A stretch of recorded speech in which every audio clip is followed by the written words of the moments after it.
Hey there, everybody.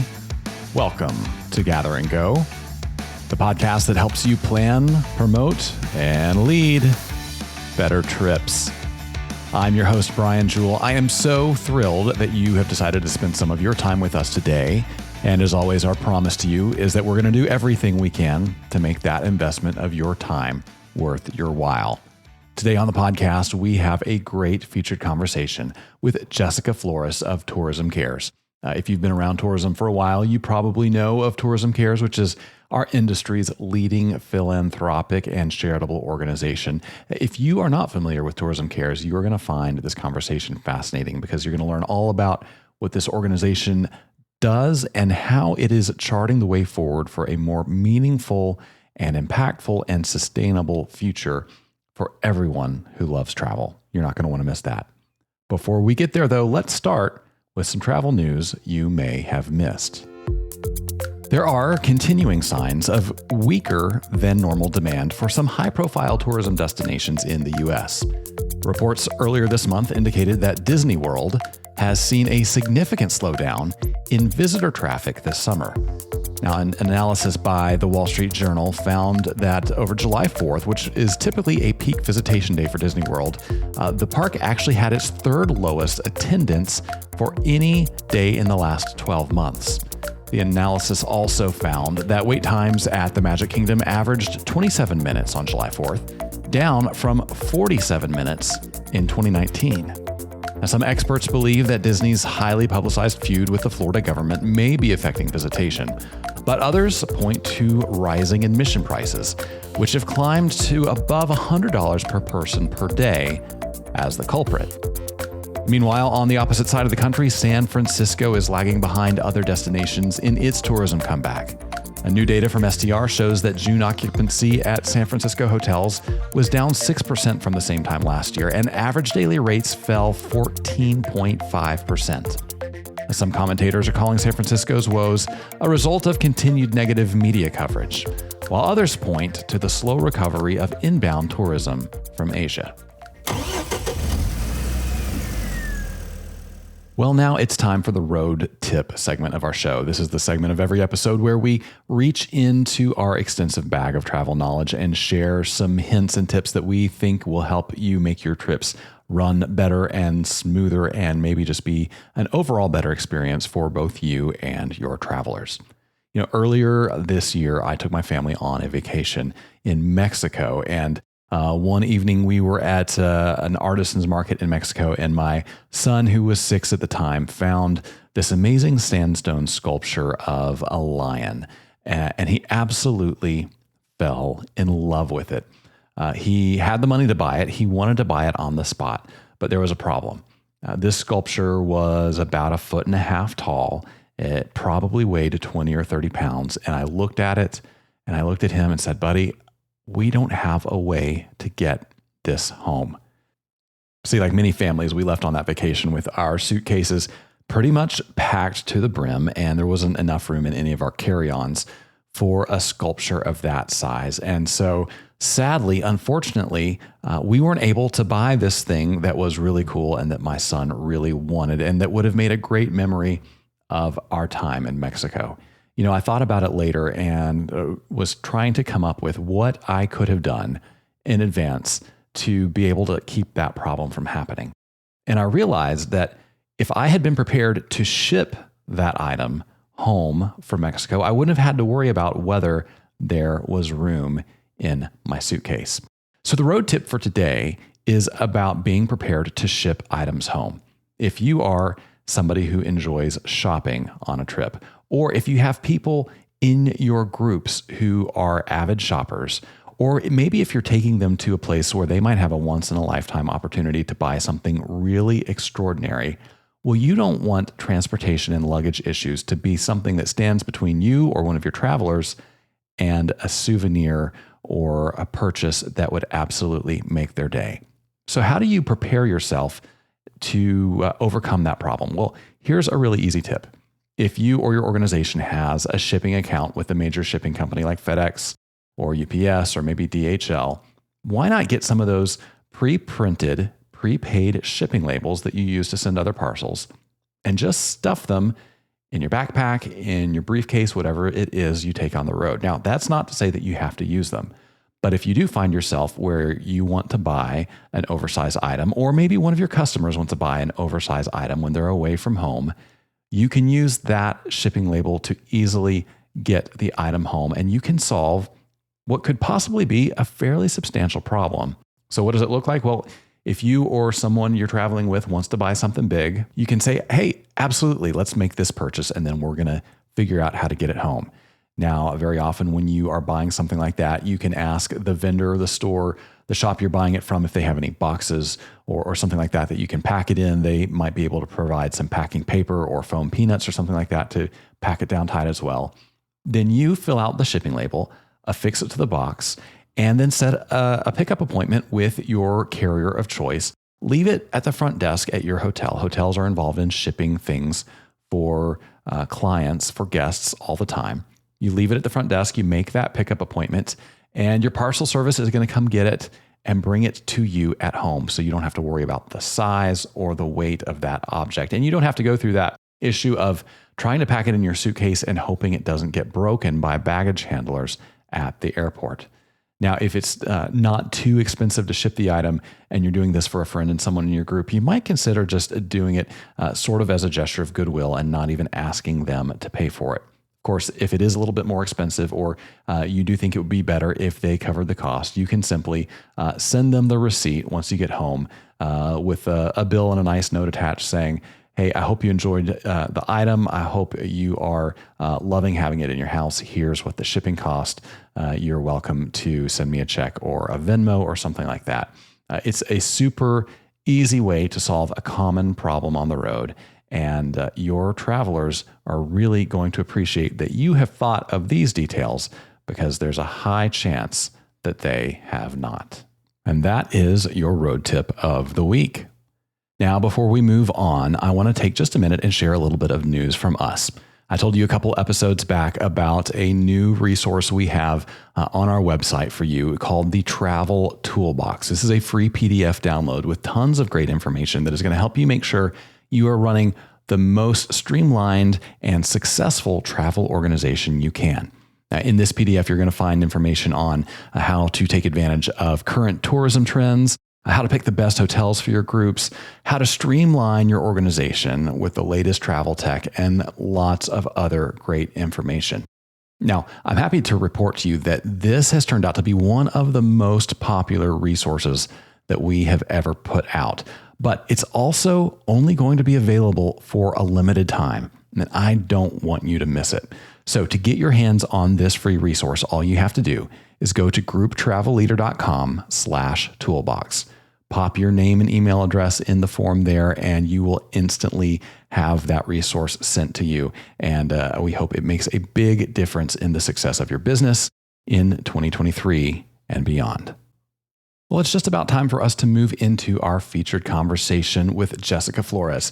And just a reminder, Jessica's going to have a lot of great things to say.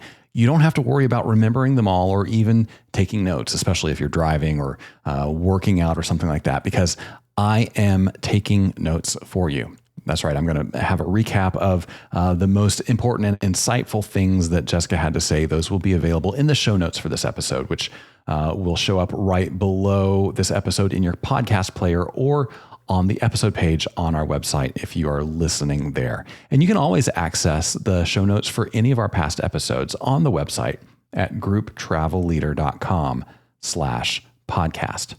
And hey, I want to encourage you to stick around through that entire conversation because afterward, I want to dive in a little bit more to this question of what exactly is going on at Disney World and in San Francisco and maybe in some other places around the country that are having some unexpected downturns in travel. I suspect it might have to do with a bad habit that some tourism organizations have of leaving the middle class behind. We're going to talk about that in today's Hot Minute. You won't want to miss it. We'll be right back with Jessica Flores. All right, everybody. My guest today is the Chief Experience Officer of Tourism Cares. a nonprofit that partners with organizations throughout the tourism industry to help develop and promote meaningful and sustainable travel practices. In her 15 years with the organization, she has been pivotal in creating dozens of events and summits in the US and around the world. She also represents Tourism Cares at many tourism conferences to help maximize the industry's engagement and impact. Jessica Flores, welcome to the podcast. Thank you so much, Brian. I'm so happy to be here. I am so happy to have you here. For one, we've been friends for a long time, and it's just always good to get to talk to you. Yeah, a very long time. I think my first industry conference, we crossed paths and became friends there, and have been in touch ever since. Yeah, that's one of the things I love about tourism is this community that just builds friendships really quickly, and you get to see people 2-3 times a year and catch up, and it's just amazing. So it's been great knowing you for 15 years now. That's incredible. Tell us how you got involved with Tourism Cares. You had to have been like 10 years old, right? Well, thank you for saying that. It's not really a fabulous story. I was graduating from college. I was a week away from graduation. I was a communication studies major. So that basically meant I had no clue what I wanted to do with my life after almost 5 years of college. My parents were thrilled. But I saw a posting for an events position at a nonprofit I had never heard of, in an industry I hadn't thought of finding a career in, travel and tourism. And it was just kind of fate. I applied, I interviewed, and I got the job a few days before I graduated. And I've been here ever since. And my parents were thrilled that I was employed and out of the house immediately after college. So it worked out really well. And I am now kind of a historian on Tourism Cares because I've been here for 15 of its 20 years. So that's the role I'm playing at this point. Oh, that's amazing. I want to dig into that history in a minute, but you're a millennial, and it's unheard of virtually for a millennial to work anywhere for 15 years. So there must be something incredibly special about the organization. You've been there under different leaders through different eras. What is it about this group of people or its mission that has resonated with you so much that you have built the first segment of your career here? Yeah, it's really it's a phenomenal place to work, and Tourism Cares has always been kind of built like a family business, and that's always the way it's felt. And I think that's just true of travel and tourism. I mean, like you said, we've been friends for 15 years. We met each other at my first industry show, and tourism is a really close-knit industry, even though it's so vast, it's so huge. I've met some of my closest friends through this job. I met my husband through this job. We have a 1-year-old now, so I have a Tourism Cares baby. Wow. So it's really, it's just been a huge part of my life. And I get to work in a fabulous industry and get to do really great things with it. Working with all of these amazing companies in different segments and sectors, it just keeps the job really interesting. It's always changing. So yeah, I can't imagine doing anything else. That's amazing. I love hearing that. So since you are the resident historian, take us back to, now you mentioned Tourism Cares is about 20 years old. So take us back to 20 years ago, how the organization got started, and kind of, give us the lay of the land, where it started and how it has grown and changed since then. Yeah, absolutely. So we were formed by the United States Tour Operators Association and the National Tour Association. They combined their foundations, and that was essentially the birth of Tourism Cares. And back then, we really focused on scholarships for students studying travel and hospitality. We did a lot of grant work in terms of more infrastructure and conservation and preservation grants for tourism-related sites. And we started this program that has become really our legacy and our signature. And that was our Tourism Cares for America volunteer program that started on Ellis Island in 2003. And it's really been what we have been best known for. And it was born out of a post 9/11 time where the industry just really needed this positive space to come together. And that's what we created. It didn't really matter what company you worked for, what segment of travel you came from, what position you held in a company. the invitation was open as long as you were a member of the travel and tourism community. So we would bring these travel professionals to a different location every year, and they would roll up their sleeves. And this sort of magic happened where they were building deep connections, not only with these places where they were painting fences and building bridges and doing all these different infrastructure work, but they were also building these connections with one another that we weren't seeing on trade show floors. It was just different. When you are working together with a greater purpose, I think that just connects people in a way that we hadn't seen before in this industry. And, I think we all know that travel and tourism can be a competitive space. We're all selling a lot of the same things, but that just kind of went away. And so we've transitioned over the years, and we've stayed true to using that magic of collaboration, because we feel that the power of tourism is in coming together. So, we still do our in-person events, which are now called our Meaningful Travel Summits, but we've started to focus a lot more on the community impact of tourism and creating more long-term impact. So we've done a few different things over the years, but I really like to bucket our work into six different focus areas, the things that we're really doing now. And that's in professional development and training for industry professionals around sustainable tourism.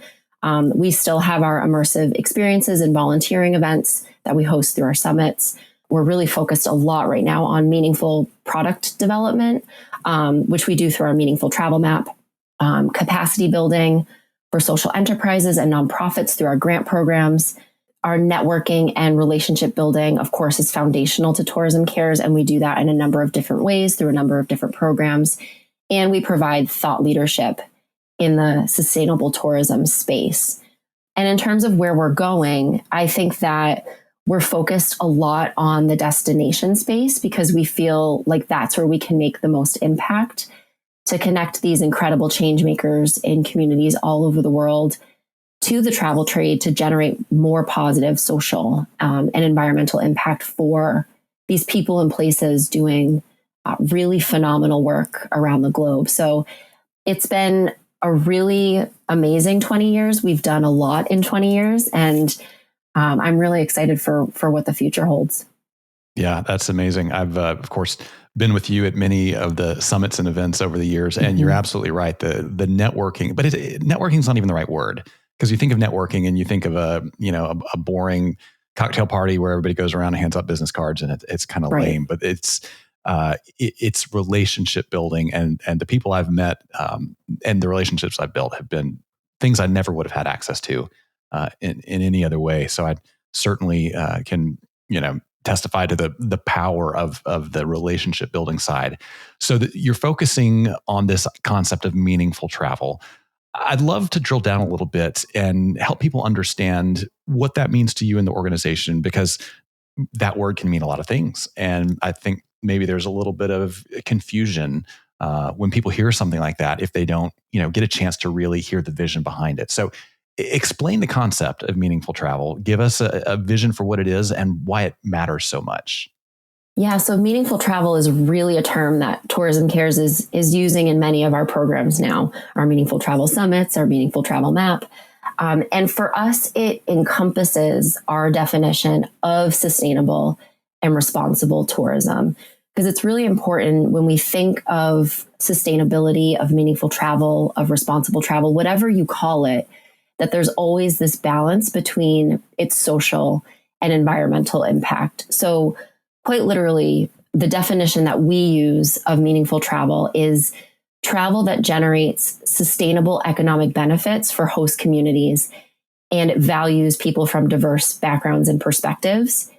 It includes nonprofits, social enterprises, B Corps, and other impact organizations as part of the tourism value chain, which I think is really important.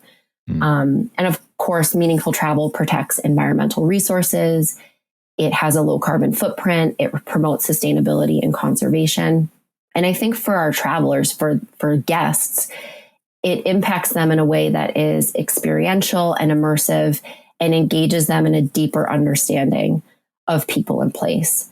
So a lot of the words you use there, for better or for worse, they're words that you hear more often in one side of the political dialogue than the other. Mhm. But I would venture to guess that you guys see yourselves as not at all involved in a political agenda, but really a people agenda and something that is going to be impactful no matter where you come from or where you're going or what your background is. So help people understand, maybe if they don't come from the political point of view that is, raving about sustainability and, impact and that kind of thing all day, help them understand how this is relevant to their lives and how it makes their travel experience and their communities better.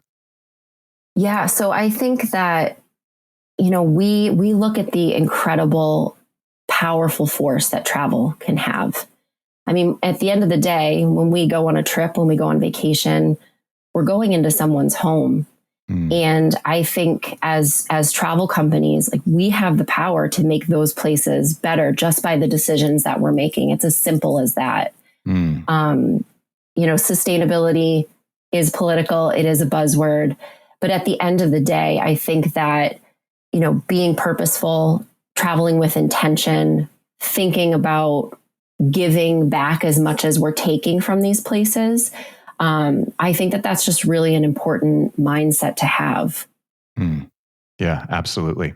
So for somebody who's, say, the end user, somebody who is buying a travel experience, if they're intentional about working with a provider who is investing a lot in meaningful travel, how does that impact what they actually do on their trip and the value they get from the trip?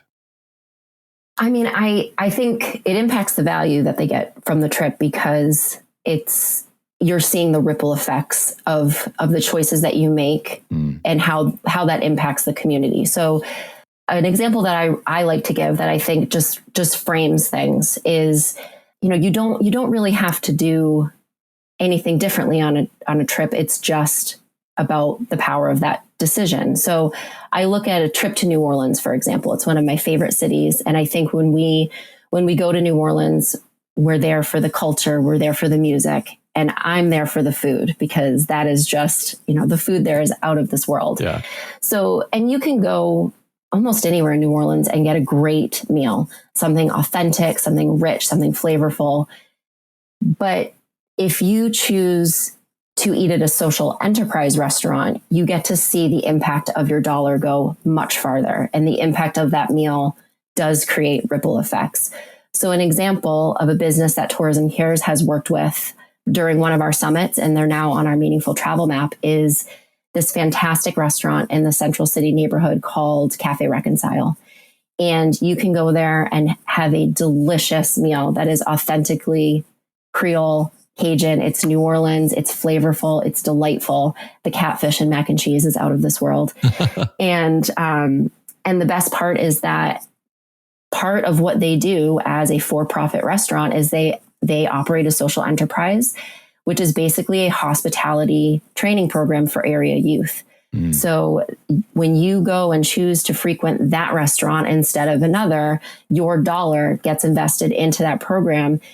And you're helping an area resident, a youth, learn marketable skills that will bring them into the future. I mean, travel and tourism runs New Orleans. And so here are these kids learning these skills in the skills-based training platform.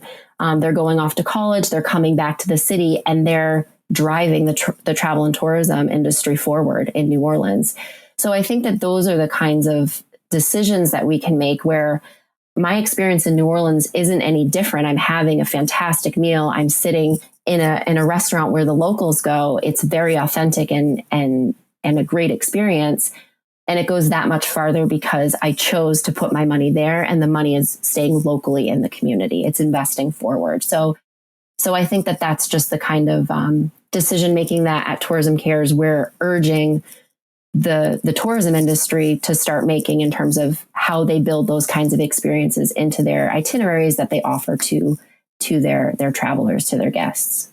Yeah, that's amazing. And I'm going to try to stay off my soapbox here, but our industry is in desperate need of fresh talent desperate. Every city you go to, people are understaffed from the bottom of the labor ladder all the way up to senior leadership. And anything that we can do as an industry to invest in young people, invest in communities, help them bring their talents and their perspective to the work we do, it's going to be better for all of us.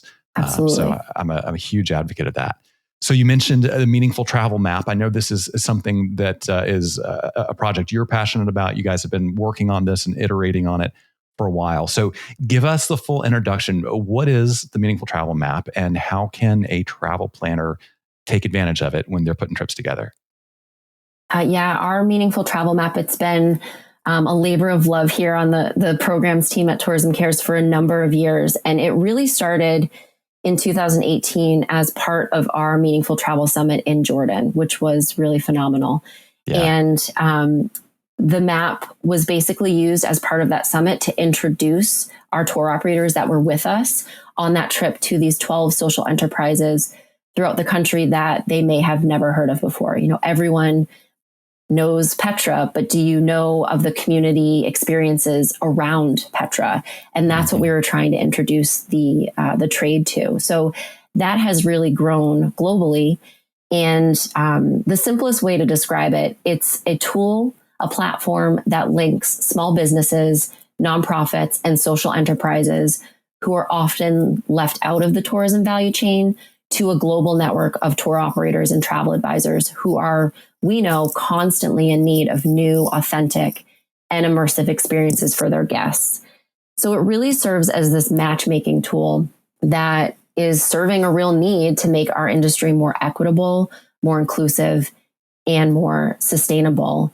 And all of the experiences, the businesses, and the products that are on the map have been fully vetted by Tourism Cares and the destination partners that we're working with through a number of criteria that we've established that ensures they're a right fit for what we're trying to accomplish, which is essentially making travel more meaningful. And a lot of the businesses just don't have the resources or funding to be out there in front of the traveler, in front of the trade. So we're providing the platform for them to do that. And all of these businesses, like I mentioned, Cafe Reconcile, which is a pin on the map, they're doing really incredible work and they have really incredible product to share. And so it's as simple as logging onto the map for a travel planner and just clicking around. Where is a destination where you're building an itinerary or you want to? What's something that you're looking for in Colorado or in Oregon or in New Orleans or in Norway or Jordan or Colombia? And there's pins on those maps that they're tourism ready. These experiences, these tours, their products, they're ready and available to take travelers. And we have every experience and business that's on the map. They've created a profile sheet themselves. So we ask them to tell their own story. It's not Tourism Cares telling them what we think that they should be saying or copying and pasting from their website. This is their story in their own words, and important information about their hours, their seasonality, their group sizes, all of that stuff is there in their profile. So really, this is available for travel planners to go in, look around, and then build those connections themselves. They can reach out directly and start having these conversations to build them into their product offering. So it's really as simple as that. Yeah, I love that idea of providing a platform for organizations and companies that can have a difficult time getting visibility, because so many of the companies in the tourism market have been around a very long time. Mm-hmm. They have great reputations. They're very well funded. Mm-hmm. They're household names, and it can be so difficult for someone just starting out to sort of break through that noise, even if they have a great product, a great point of view. And I think the only way to sort of help bring them into sort of a level playing field is for people like their destination marketing organizations, mm-hmm. or other organizations they're part of, to partner with an organization like Tourism Cares and get them some visibility that they don't have to buy with marketing dollars. Absolutely. So I love that idea. Tell me what that process is like for a social enterprise or an up and coming travel experience. If they want to be listed on your map, what's step one for them, and what can they expect the process to be like? There's two ways for us to populate this map, essentially. And that is, we're working directly with DMOs as part of our membership package. So we ask a destination to come on as a member, and then we work with them directly to start to build their map. So like I said, we provide the criteria, the toolkits they need to reach out, to message and market. And then we ask our destination partners to go out into their community and either bring in sites and experiences they already know of, or essentially find new ones, which has been the really cool part of this whole process, is that by doing this and with this set of criteria, these DMOs are finding social enterprises, nonprofits, environmental organizations that they've either never worked with before or they didn't even know existed in their community. So that's been really great. And then basically, essentially, they work with us to put that list together. And then Tourism Cares goes out and we work directly with those businesses. For businesses that are not connected to a DMO that's currently working with us, there is no cost for them to be on the map. It's really as simple as reaching out to us. There's an application that we ask them to fill out that just ensures that they are in line with our criteria. And then we work with them on building their profile. And of course, we market those experiences, those businesses through our channels, our social media, our communication channels, so that our community knows that they exist, and hopefully they'll start to build those connections. Yeah, I love that. Again, I'm going to try to stay off the soapbox there, but I believe there's a huge role for DMOs to play in this work, because they're the ones that can put boots on the ground and go out into communities and meet people who are starting to do this kind of work and connect them to organizations like Tourism Cares. So that's amazing. I'm so glad you're partnering with destinations on that.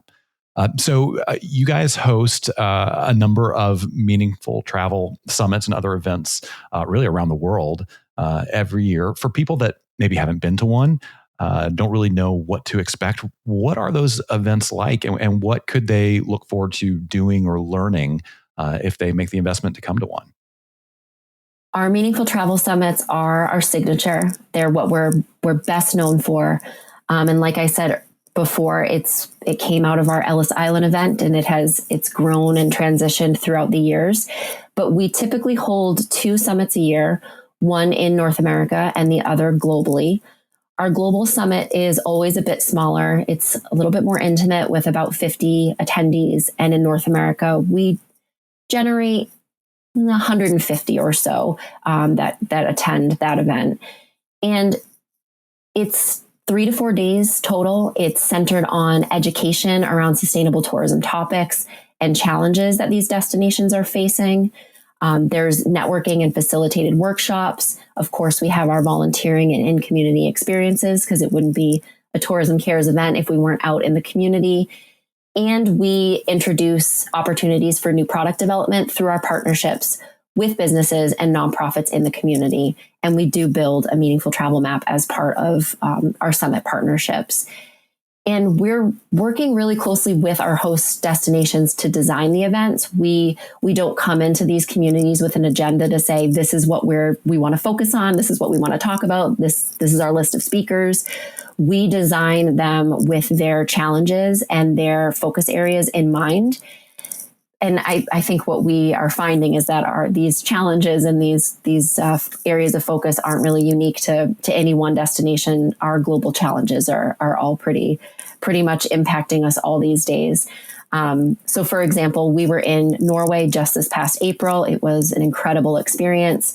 Last year, we were in Lake Tahoe in the spring of 22, excuse me. And in both of those events, we focused on how climate change is changing seasonality, how it's impacting livelihoods, indigenous customs and traditions. So 2 places very far apart, but their challenges very similar. So we really dug in with our attendees to some of those challenges and possible solutions that travel and tourism companies can make. And I think what is powerful about our events is that we keep them small on purpose. They're meant to be intimate. I think that we see a lot of the networking is really strong. The idea sharing is really strong when we're in these smaller groups. It feels like a safe space, which I think is really important.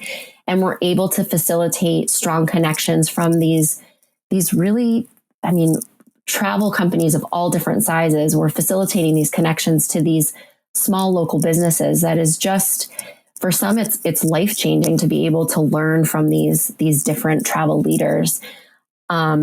So that's really impactful. And of course, it wouldn't be a Tourism Cares event if we weren't asking our attendees to make commitments before they leave. So on the final breakfast of our final morning, we bring the group together and we basically ask those who are willing to volunteer to share their commitment. We ask them what they're going to do differently. What did they learn? What are they going to champion in their company when they get back? And then we follow up with them throughout the year to support that commitment by helping to make any connections they need to ensure that they're actioning that further. We provide resources, anything that they need to start to create real change in travel and tourism. That's what Tourism Cares is here to provide. Yeah, I love that. That's amazing. So if you could look 20 years down the road, when you are in a place where you can reflect a little bit more on the work you've done, the career you've had, what would you love to see in terms of Tourism Cares and the impact it has had on the travel industry? What's your vision that far down the road? 20 years from now, my goodness. It's a scary thought, isn't it? Yes, it is. I think that what Tourism Cares is doing now, I think, is setting a really strong foundation for the future. And I think that's one where sustainable tourism, whatever we're calling it 20 years from now, that it's not a niche or a segment of this industry or left for companies that are more in the adventure travel space. I think that for me, I think the vision that all tourism is sustainable tourism is where we need to be. I think it's inevitable that that's where we have to be, or travel and tourism won't exist anymore. But I do think that's going to take a lot of work. And what I reflect on over 20 years and what 20 years looks like from now is what Tourism Cares has always done really well is respond to what the industry needs at the time. That was in 2003, post 9/11, we needed that positive space to come together.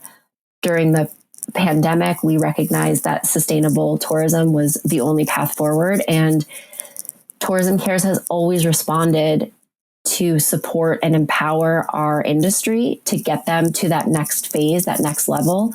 But we've always kept our mission at the center of that. And I think that that's what we'll continue to do. What we've always done really well is we've brought people together.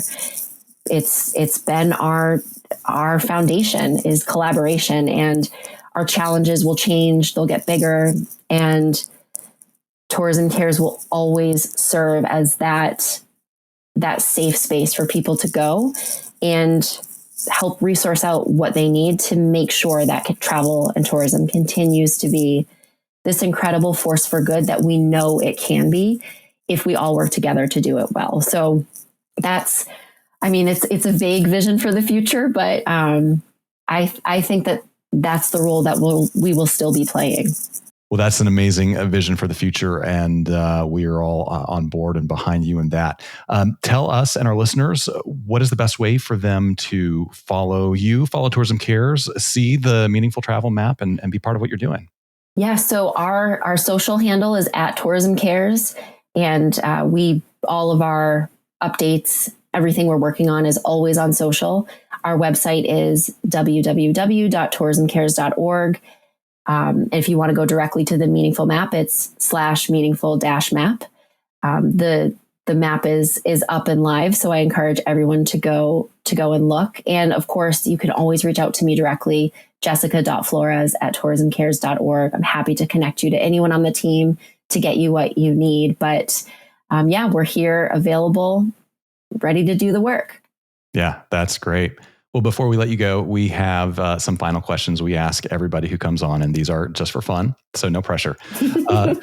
First of all, when you travel, do you book a window seat or an aisle seat? Always an aisle. Yeah. Always. I mean, not to get into detail, but I'm just a nervous flyer. So I always have to just be available to get up. It's every time I have to have an aisle. Yeah, totally get it. So what's something in your carry-on that you wouldn't travel without? Well, at this point, it's my daughter's baby blanket because I still have that. I have to be with her all the time. So it's that, or I always have to have some kind of chocolate or candy in my bag every time. Smart. I need to get that practice going.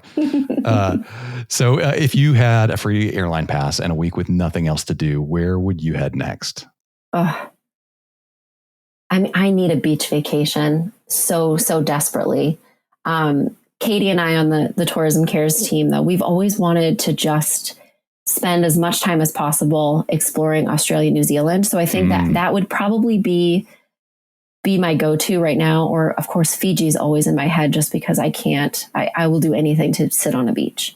Yeah. Well, we need to make it like 2.5 weeks so you can do Australia and New Zealand and Fiji. I mean, maybe 2.5 months. Let's just do all of it. If you had a sabbatical and could go anywhere. Yes. If my boss is listening. Right. Yeah, for sure. So last question. What's something you've seen or done on the road that you wish you could go back and experience again with somebody you love? Oh my gosh. I've talked about Jordan a lot on this call, but it really, being in Wadi Rum was being on another planet. Yep. It was a different kind of beauty that I'd never experienced before. So I'd love to take family back there. Yeah, absolutely. What a spectacular place. The sunsets are unreal. Maybe the best on earth. Yeah, it really is true. It was so beautiful. Yeah, absolutely. Well, Jessica, it's been a pleasure having you, and look forward to catching you at an event really soon. Yes, absolutely. Thank you so much for inviting me on. I really appreciate it. Well, I sure hope you enjoy that conversation with Jessica as much as I did. You know, it's always great to take a few minutes, zoom out from looking at the details and concerns of your daily life and business, and spend some time thinking about the big picture of travel and the impact it can make and it is making in the world. And think about what we can all do to make sure that impact is a positive one. Now, Jessica said a few things that were really insightful, and I want to hit them again to make sure you don't miss them. When we were talking about what meaningful travel really is, Jessica said, it's really important when we think of sustainability, meaningful travel, responsible travel, whatever you call it. There's always a balance between social and environmental impact. And she went on to say meaningful travel impacts guests in a way that is experiential, immersive, and engages them in a deeper understanding of people and place. And I love this because it really underscores the fact that meaningful travel is multidimensional, and it affects not only the people who are traveling, but the places they travel to and the people who live in those places. When you're really intentional about making sure that travel is making a positive impact on the community you visit, it also makes a positive impact on the people you take with you. And that is fantastic. And when we were talking about the power of the travel industry, Jessica said, as travelers, we're going into someone's home. As travel companies, we have the power to make those places better just by the decisions we're making.